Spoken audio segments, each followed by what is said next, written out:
क्या बुनियादी वजूहात हैं कि जिनकी वजह से नेक पेन जो है वो दिन ब दिन बढ़ता जा रहा है? हाँ, ये आपने एक बहुत अच्छा पॉइंट रेज किया, दिन ब दिन बढ़ता जा रहा है। जो खास अल्फाज है जो हम back in the days of house job या ट्रेनिंग के दिनों की बात करें तो back pain was more prevalent. ठीक है, अब वो जैसे जैसे आहिस्ता आहिस्ता अब जो ट्रेंड शिफ्ट देख रहे हैं कि बैक पेन और नेक पेन ऑलमोस्ट बराबर हो गया। शायद किसी दिन नेक पेन के पेशेंट ज़्यादा आ रहे हैं।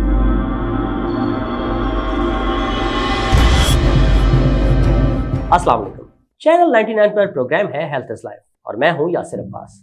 जी तो दोस्तों, कैसे हैं आप सब? उम्मीद करता हूं कि जहां कहीं भी होंगे बखैर आफियत होंगे और साथ ही साथ अपनी जिंदगी भरपूर अंदाज से गुजार रहे होंगे। नाज़रीन, आज हमने जिन दो मौज़ूआत का इंतखाब किया है वो है बैक पेन और नेक पेन, और इसके साथ साथ हम बात करेंगे इनके ट्रीटमेंट के हवाले से, इनके डायग्नोस के हवाले से। और आज हमने मदऊ किया है हमारे बहुत ही खास मेहमान doctor Usama bin Waheed, consultant neurosurgeon Darussehat hospital Karachi. तो आइए दोस्तों, इनसे बात करते हैं। अस्सलाम वालेकुम सर। अस्सलाम वालेकुम यासिर, कैसे हैं आप? अल्लाह का शुक्र है। डॉक्टर साहब, सबसे पहले तो आपका बहुत बहुत शुक्रिया कि आपने अपनी मसरूफियत में से वक्त निकाला और हमारे शो को इज्जत दी सर। बहुत बहुत शुक्रिया। Thank you for having me here. Thank you so much sir. अच्छा डॉक्टर साहब, आपसे ये पूछना चाहेंगे, बैक पेन के हवाले से अगर बात की जाए तो उमूमी तौर पर लोग जो है वो शिकायत करते नजर आते हैं कि जी खास तौर पर जो कमर का निचला हिस्सा है वो बहुत ज्यादा दर्द करता है। तो आप बताएंगे सर कि इसकी कोई खास वजह? जी देखिए, सबसे पहले तो इम्पोर्टेंट बात ये है कि पहले जो डिस्कशन शुरू की जाए तो बैक पेन के बारे में पहले बात करते हैं। जी जी। तो बैक पेन अगर सिंपल जो ग्लोबल स्टैटिस्टिक्स हैं अगर उसके बारे में बात की जाए तो नॉर्मल अगर नज़ला खांसी को आप हटा दें तो उसके बाद जो सबसे कॉमन बीमारी है वो बैक पेन है। ऐसा ही। ठीक है,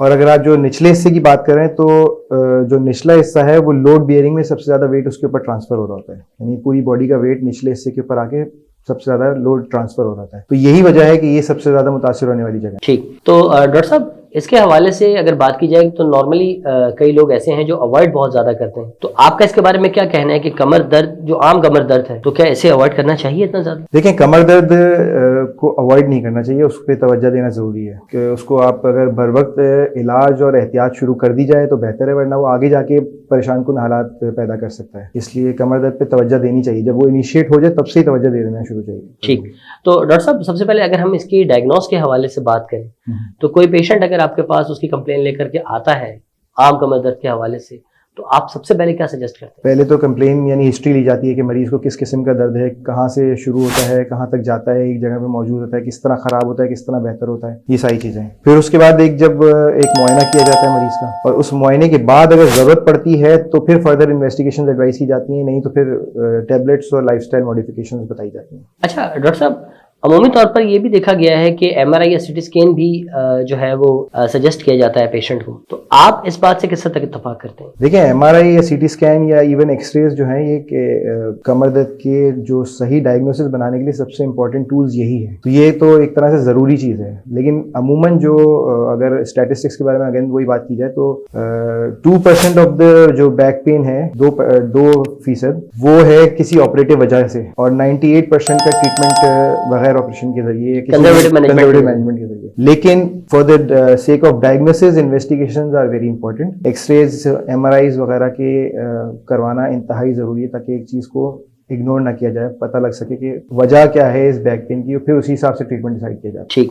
अच्छा डॉक्टर साहब, अमूमी तौर पर ये देखा गया है कि वो लोग जिनका बैठने का काम बहुत ज्यादा है और खासतौर पर जो बाइकर्स हजरात वो कमर दर्द की शिकायत बहुत ज्यादा करते, तो इनको अगर थोड़ा सा मॉडिफाइड किया जाए इस हवाले से कि अपना ख्याल रखें, या क्या ऐसी एहतियाती तदाबीर है कि जिनको अपना कर ये उस दर्द को कम कर सकते? देखिए, कमर दर्द का जो मैंने अपना एक्सपीरियंस देखा है और जो हमने लोगों को देखा है ट्रीट करते हुए इस तरह, तो ज्यादातर जो कमर दर्द हैं वो लाइफस्टाइल को मॉडिफाई करने से बेहतर हो जाता है, यानी उस पर काबू पाया जा सकता है। तो कुछ एहतियाती तदाबीर हैं जिनका आपको खास ख्याल रखना होता है, उसके हिसाब से ही जो है ना ट्रीटमेंट और मॉडिफिकेशन और फिजियोथेरेपी वगैरह जो भी आप यूज करते हैं उसी हिसाब से मोल्ड किया जाता है। सबसे इंपॉर्टेंट चीज ये होती है कि जमीन मतलब कोई वेट लिफ्टिंग है, कोई चीज झुक के उठाने वाला जो काम है उसको अवॉइड करना होता है, या उसमें एहतियात बरतनी होती है कि सारा का सारा जोर आपकी कमर पे ना आए, आप घुटने के बल बैठ के उठाएं ताकि लोड डिस्ट्रीब्यूट हो सके। अगर आप डायरेक्ट झुक के कोई चीज उठाते हैं तो सारा का सारा जो जोर पड़ता है वो कमर के ऊपर पड़ता है, और वो चीज सबसे ज्यादा नुकसानदेह होती है। ठीक है, और फिर दूसरी बात ये कही जाती है कि अगर मुसलसल बैठने का काम है तो कम से कम सहारा लगा के कमर को सीधा रख के बैठा जाए। अगर कमर झुका के गर्दन झुका के ज्यादा देर तक बैठे रहते हैं तो वो भी कमर दर्द का एक मेन मकसद रीजन है। तो डॉक्टर साहब, आप क्या समझते हैं कि जो मोबाइल का बहुत ज्यादा यूज करते हैं आया कि उन्हें भी ये मसाइल हो सकते हैं? मोबाइल का इस्तेमाल का ताल्लुक कमर दर्द से ज्यादा गर्दन की दर्द की तरफ ज्यादा है, रुझान उसका। ठीक है, इस्तेमाल। ठीक। अच्छा डॉक्टर साहब, खास तौर पर अगर हम कंजर्वेटिव मैनेजमेंट से हटकर बात करें, यानी ऑपरेशनल पॉइंट ऑफ व्यू से, तो आप क्या समझते हैं सर कि ऑपरेट जो है कमर का किसी भी हवाले से हो तो वो किस हद तक कामयाब है? हाँ, ये एक बहुत अच्छा सवाल है और ये प्लेटफॉर्म भी बहुत ज़रूरी है ताकि लोगों में इस चीज़ की आगाही पैदा की जा सके। पहली बात तो ये है कि कोई भी ऑपरेशन की तरफ जल्दी नहीं करता। कोई भी सर्जन जो होते हैं, पहला ट्रायल हर सर्जन की यही कोशिश होती है कि वो कंजर्वेटिव मैनेजमेंट की तरफ और साथ में एड ऑन्स जैसे फिजियोथेरेपी हो गई, लाइफस्टाइल मॉडिफिकेशन हो गई, थर्मल थेरेपी हो गई, ट्रैक्शन हो गई, इसको यूटिलाइज किया जाए। ठीक है। दूसरी बात, जो ऑपरेशन है उसकी कामयाबी, जाहिर सी बात है ऑपरेशन कामयाब है तभी आपको एडवाइस किया जाता है, नाकाम नहीं है ये ऑपरेशन। लेकिन जो एक आम आवाम में एक बात फैली हुई है कि ऑपरेशन कराया तो हाँ नहीं, सीधा कि ऑपरेशन कराया तो चलने के काबिल नहीं रहेंगे, अपाहज हो जाएंगे। ये देखें, इसके एक मैं साइंटिफिक रीजन आपको बताऊं तो जो आपकी जो स्पाइनल कॉर्ड है, the spinal cord ends at the lower border of L1 vertebra. L1 vertebra जो कि कमर के काफी ऊंचे हिस्से में होता है। जी। अगर लोअर बैक पेन होता है तो उसकी जो मोस्ट कॉमन इन्वॉल्वमेंट होती है वो L5 या S1 या L4 L5 के ऊपर होती है। जी। तो इसका मतलब है कि स्पाइनल कॉर्ड L1 के पीछे रह गई है और बाकी जो लेवल इन्वॉल्व हुआ है वो L4 L5 है। इसके दरमियान में तकरीबन 6 इंच का फासला आ गया। तो अपाहज अगर होने का खतरा होगा तो वो स्पाइनल कॉर्ड के डैमेज से होता है। जी। और वो स्पाइनल कॉर्ड बहुत ऊपर है, तो अपाहज होने का खतरा किसी भी बैक पेन के ट्रीटमेंट के अंदर ना होने के बराबर। अच्छा डॉक्टर साहब, इस हवाले से एक और बात इसी ऑपरेशनल टूल्स के हवाले से मैं करूंगा, विच इज मिनिमल इन्वेसिव। तो डॉक्टर साहब, आप क्या समझते हैं कि बीइंग अ न्यूरो सर्जन आज के दौर में खास तौर पर अगर बात की जाए तो मिनिमल इन्वेसिव ज्यादा कामयाब है या ओपन सर्जरी ज्यादा कामयाब? देखिए, मेरे हिसाब से ये दोनों कंपेरेबल नहीं है आपस में। अच्छा। मिनिमल इन्वेसिव हो गया या ओपन ट्रीटमेंट हो गया, ये डिपेंड करता है कि किस स्टेज ऑफ डिजीज पे और किस टाइप ऑफ डिजीज पे पेशेंट आपके पास आया है। यानी मिनिमल इन्वेसिव बहुत सारे ट्रीटमेंट्स के अंदर कन्वेंशनल को रिप्लेस कर चुका है, लेकिन डिपेंड करता है, वही बात है कि अगर एक साइडेड डिस्क है या एक साइडेड फैसेट्स की हाइपरट्रॉफी है तो आप एंडोस्कोपिकली या उसको मिनिमल इन्वेसिव तरीके से डील कर सकते हैं। लेकिन अगर डिफ्यूज डिजीज है तो उसके लिए अभी ऐसी टेक्नोलॉजी नहीं है कि आप उसको मिनिमली इन्वेसिव तरीके से आप उसको ट्रीट कर सकें। उसके लिए फिर आपको ओपन की तरफ जाना पड़ता है। तो डॉक्टर साहब, आप नहीं समझते ये कि अगर मिनिमल इन्वेसिव देखी जाए तो उसमें रिस्क फैक्टर कम है बजाय ओपन सर्जरी के? ऑब्वियसली रिस्क फैक्टर्स तो कम है, लेकिन मैंने बताया ना, पेशेंट सिलेक्शन बहुत इंपॉर्टेंट है उसके अंदर। ओके। अगर आपने किसी डिफ्यूज डिस्क को मिनिमली इन्वेसिव ट्रीट करने की कोशिश की तो हो सकता है वो कामयाब ना हो पाए। हो सकता है जितनी डिकम्प्रेशन या जितना डिस्क निकालने की कोशिश आपने करनी थी, जरूरत थी, वो आप ना करवाएं मिनिमल इन्वेसिव के जरिए। हाँ, ये है कि अगर कोई पेशेंट मिनिमल इन्वेसिव के क्राइटेरिया पे पूरा उतरता है तो फिर डेफिनेटली उसके रिजल्ट्स ओपन सर्जरी से निस्बतन बेहतर हो सकते हैं। ठीक। अच्छा डॉक्टर साहब, साथ में आपसे ये भी पूछना चाहूँगा कि इस वक्त जो न्यू सर्जन आ रहे हैं, जाहिर सी बात है कि जिनमें आपका भी एक शुमार है और आप यकीनन एक वसी तजुर्बा भी रखते हैं, क्योंकि एक खास चैनल के थ्रू बंदा स्पेशलाइजेशन की तरफ जाता है। तो डॉक्टर साहब, आपने क्या देखा कि इस वक्त कितने ऐसे एक्सपर्ट्स हैं कि जो मिनिमल इन्वेसिव के हवाले से बाकायदा ट्रेंड भी हैं? अच्छा, स्पाइन सर्जरी के अंदर मिनिमल इन्वेसिव इतनी ज़्यादा कॉमन नहीं है। उसकी वजह है कि मिनिमल इन्वेसिव के इंस्ट्रूमेंट्स जो हैं वो बहुत लिमिटेड सेंटर्स के अंदर अवेलेबल है। सबसे इंपॉर्टेंट चीज़ इंस्ट्रूमेंट्स की अवेलेबिलिटी है। जी। तो जाहिर सी बात है, अगर इंस्ट्रूमेंट्स की अवेलेबिलिटी कम होती है तो उसी हिसाब से उसकी ट्रेनिंग भी कम होती है। तो हमारे सेटअप में रहते हुए, यानी पाकिस्तान में और कराची में मोस्टली, जो मिनिमल इन्वेसिव के 2 या 3 सेंटर्स ऐसे हैं जहाँ पे बहुत अच्छे तरीके से मिनिमल इन्वेसिव पे काम हो रहा है। ऑब्वियसली फिर यंग सर्जन्स के पास इसका एक्सपीरियंस कम है। ठीक, यानी ओपन सर्जरीज पर ही ज़्यादा यानी फोकस है इस हवाले से? जी, ओपन सर्जरी। ठीक। अच्छा डॉक्टर साहब, उमूमी तौर पर एक, अब वल्लाह आलम की मिथ है या क्या है, क्योंकि मेरे पास उमूमी तौर पर अवामी सवालात ही होते हैं सर, तो मैं आपसे ये पूछना चाहूँगा डॉक्टर साहब कि कई बार लोग ये भी कहते हैं कि जो तुम्हारा वाटर इनटेक कम है, तुम पानी ज़्यादा पियो तो उससे भी दर्द ठीक हो जाएगा, लाइक हाइड्रोलाइटिक पेन्स के लिए या इस तरह की कोई चीज़।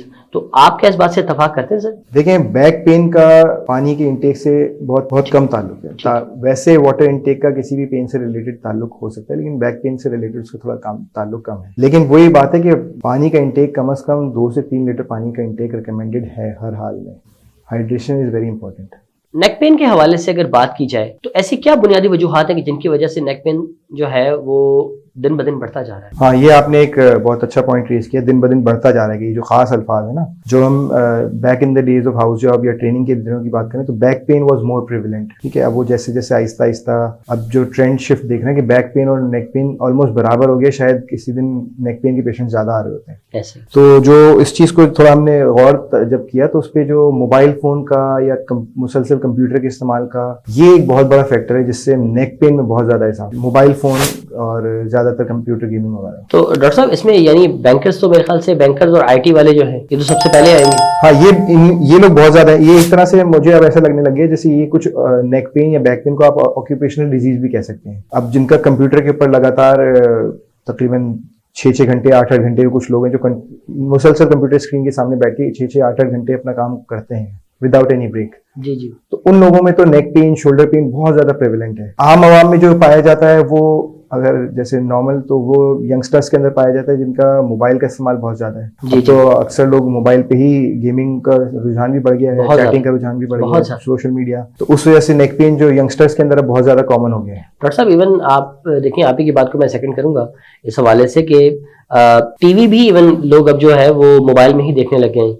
इतनी ज्यादा लाइक सहूलत आ गई, तो जिसकी वजह से मेरे ख्याल से अब नेक का जो इस्तेमाल है वो बहुत ज्यादा बढ़ गया है। तो इसी वजह से मे भी बिल्कुल ऐसे ही, जब आप टीवी देख रहे हो तो आप कंफर्टेबल चेयर पे बैठ के सुकून से सोफे पे बैठ के सामने की तरफ आपकी गर्दन एक स्ट्रेट पोजीशन में होती है, लेकिन अब जो मोबाइल है तो कंटिन्यूस गर्दन झुकी हुई रहती है, तो इसी वजह से नेक मसल्स के ऊपर जो है ना लोड बहुत ज्यादा होता है। अच्छा डॉक्टर साहब, इसी हवाले से अगर थोड़ा सा इसको चेंज किया जाए, लाइक अगर ट्रॉमा के हवाले से, कि अगर हम देखते हैं कि बाजू का जैसे वेट लिफ्टर है तो उसका अपना ही वेट उसकी गर्दन पे गिर गया, या एक्सीडेंट के दौरान अगर गर्दन पे चोट लगी तो उसकी वजह से जो है वो नेक पेन उन्हें कितना ज्यादा साथ हैंडल करना पड़ता है, बिलखुसूस आफ्टर अगर सर्जरी, पोस्ट ऑफ सर्जिकल भी अगर बात की जाए तो। देखिए, नेक ट्रॉमा जो है ना उसके बहुत ज्यादा डिबिलिटेटिंग होता है, यानी उसकी मॉर्बिडिटीज या उससे रिलेटेड जो माजूरियां हैं वो बहुत ज्यादा हैं। जी जी। नेक ट्रॉमा इस हिसाब से, तो अगर किसी को इस तरह का ट्रॉमा हो जाता है तो फिट होने में अगर हम कहें कि स्पाइनल कॉर्ड पे डैमेज नहीं भी हुआ और कोई नर्व्स भी इन्वॉल्व नहीं भी हुई, तो मस्कुलर पेन और जो बोनी पेन है वो बहुत ज्यादा अरसे तक रहता है और बहुत शिद्दत का होता है। किसी भी दर्द से ज्यादा शिद्दत का दर्द होगा जो उनकी मोबिलिटी पे, उनकी लाइफस्टाइल पे बहुत ज्यादा रिस्ट्रिक्शन डालता है। ठीक।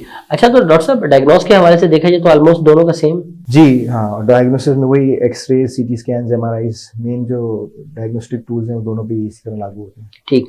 अच्छा डॉक्टर साहब, एक बहुत ज्यादा बात देखने में आई है नॉर्मली, वो ये है कि वो अफराद की जो डायबिटीज है, जिनको यानी जो डायबिटिक पेशेंट्स हैं, वो अक्सर औकात शिकायत करते नजर आते हैं कि हमारा शोल्डर भी बहुत ज्यादा पेन करता है और हमारी गर्दन भी बहुत ज्यादा पेन करती है। तो सर इवन न्यूरो सर्जरी इस बात से, मतलब एज अ न्यूरो सर्जन आप इस बात से इत्तेफाक करते हैं कि शुगर की वजह से भी ये मतलब मामले इतने बढ़ जाते हैं? हाँ, जहाँ तक शोल्डर का ताल्लुक है तो डायबिटीज जो अनकंट्रोल्ड शुगर्स हैं, अंडर कंट्रोल डायबिटीज है, it is one of the reasons of frozen shoulder. यकीनन अगर शुगर कंट्रोल नहीं रहती है तो उसमें फ्रोजन शोल्डर बढ़ जाता है। उसके अलावा न्यूरोपैथीज या न्यूरोपैथिक पेन भी अनकंट्रोल डायबिटीज के अंदर ज्यादा होता है, तो उनमें भी जो डायबिटिक पेशेंट्स को जनरली हाथों में दर्द, कमर में दर्द, कंधे में दर्द, पैरों में दर्द, पंजों में, उंगलियों में, इस तरह का शिकायत ज्यादा रहती है नॉर्मल। अच्छा डॉक्टर साहब, एक सवाल जो मैं पूछना चाहूंगा आपसे वो ये है कि गो के related to the orthopaedic as well, वो ये है कि नॉर्मली जो हमने देखा है तो जॉइंट सेविंग के हवाले से अब काफी सारे इंजेक्शंस भी जो है वो मार्केट में अवेलेबल हो गए। तो सर न्यूरो सर्जरी में भी लाइक क्या ऐसा है कि गर्दन के पेन के हवाले से अगर कोई पेशेंट आए तो उसकी हीलअप के लिए कोई इंजेक्शन या कोई इंजेक्टेबल थेरेपी उसको दे दीजिए? गर्दन के पेन में इंजेक्टेबल थेरेपी का इस्तेमाल बहुत लिमिटेड है जी। बैक पेन के अंदर इंजेक्शन थेरेपी फिर भी यूज की जा रही है।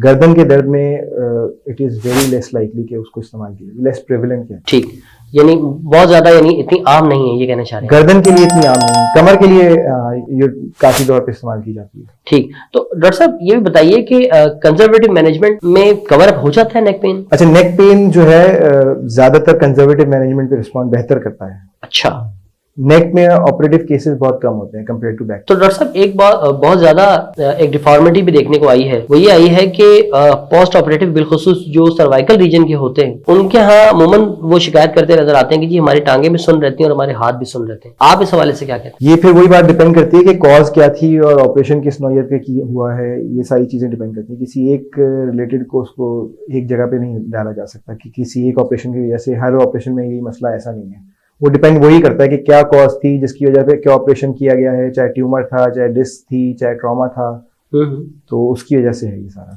अच्छा डॉक्टर साहब, एक बहुत ही खास सवाल मैं आपसे पूछना चाहूंगा, वो ये है कि नेक पेन अगर एक बंदे को स्टेब्लिश हो गया और होना शुरू हो गया और फिर भी अगर वो उसको अवॉइड करता है तो आप क्या समझते हैं कि आगे चलकर उससे क्या क्या नुकसान हो सकते हैं? देखिए, अगर नेक पेन को आपने सही टाइम पे तवज्जो नहीं दी फिर वही डीजनरेटिव स्पाइन डिजीज जो शुरू हो जाती है, तो उसमें क्या होता है कि स्पाइनल कैनाल जिसमें से स्पाइनल कॉर्ड और स्पाइनल नर्व्स गुजर रही हैं वो नैरो होना शुरू हो जाती है, उनकी जो डायमीटर वो कमी आना शुरू हो जाती है। जब उसमें तंगी आना शुरू होती है तो फिर स्पाइनल कॉर्ड पे कंप्रेशन आता है। तो नेक पेन को अगर तवज्जो नहीं दी जाती और फिर इस तरह की डिफॉर्मिटीज आती है तो नेक पेन का जो ट्रीटमेंट है वो बहुत ज्यादा डिफिकल्ट और बहुत ज्यादा सबर आजमा, बहुत ज्यादा लंबा होता है और इस हद तक भी बढ़ सकती है कि अगर स्पाइनल कैनाल बहुत ज्यादा नैरो हो गई है तो कोई बहुत छोटा सा ट्रॉमा, बारीक सा मतलब मामूली सा ट्रॉमा जिसमें कोई हाई एनर्जी इन्वॉल्वमेंट भी नहीं है कि कोई एक पेशेंट था, ओल्ड एज पेशेंट था, सिर्फ बाथरूम में स्लिप हुए हैं और उसके बाद चारों हाथ पैर में कमजोरी आना शुरू हो गई, वो इसी वजह से हो सकता है। इसके चांसेस बढ़ जाते हैं नेक पेन, नेक की अगर आप ख्याल नहीं रखते तो फिर इसके चांसेस बढ़ जाते हैं। ठीक। अच्छा डॉक्टर साहब, खास तौर पर अगर लाइफस्टाइल मॉडिफिकेशन के हवाले से बात की जाए तो जैसे सबसे पहले हम देखते हैं कि गद्दे का और तकिए का इस्तेमाल,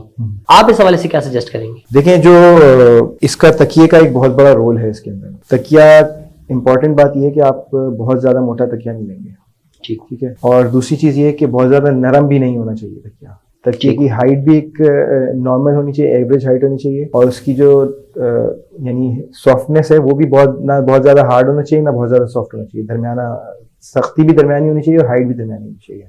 अच्छा डॉक्टर साहब, चूंकि इस वक्त हम अपने प्रोग्राम के आखिरी हिस्से में दाखिल हो चुके हैं तो मैं चाहूंगा एक खास पैगाम जो आप हमारे नाजरीन को देना चाहें। हाँ, इंपॉर्टेंट मैसेज बैक पेन और नेक पेन से रिलेटेड यही है कि ये जो नेक पेन है और बैक पेन है दोनों ट्रीटेबल हैं और इसकी शिद्दत भी आपके अपने हाथ में है, इसको कितना कंट्रोल कर सकते हैं वो आपके अपने हाथ में है। नेक पेन से रिलेटेड कुछ चीज़ें हैं जो लाइफस्टाइल में अपने इन्वॉल्व कर लेंगे तो आपको इसको अवॉइड किया जा सकता है। जैसे गर्दन के बारे में बात की जाए तो मोबाइल का इस्तेमाल या तो लिमिटेड कीजिए और अगर कर भी रहे हैं तो गर्दन को सीधा रख के कीजिए, गर्दन ज़्यादा देर तक झुकी नहीं रहनी चाहिए और ज़्यादा गैर ज़रूरी तौर पे वजनी चीज़ें उठाने को अवॉइड कीजिए। खास तौर से ये मैसेज ख़वातीन के लिए बहुत ज़्यादा है जो घरों में काम कर मतलब अपने घर के हाउस होल्ड वर्क्स के अंदर बहुत भारी भारी चीज़ें उठाने को ज़रा आप अवॉइड कीजिए। जैसे अक्सर औक़ात मैंने ख़वातीन को देखा है कि वो आके क्लिनिक में बताती हैं कि हमने पानी का गैलन उठाया था 20 लीटर वाला, तो वो उस चीज़ को ख़वातीन को खास तौर पे अवॉइड करने की ज़रूरत है। दूसरा, कंप्यूटर का इस्तेमाल है तो ब्रेक्स, फ्रीक्वेंट ब्रेक्स ऐड कीजिए, चाहे 2-2 मिनट की, 5-5 मिनट की ब्रेक्स हो, लेकिन ब्रेक्स ऐड कीजिए कंप्यूटर के इस्तेमाल जो ज़्यादा है।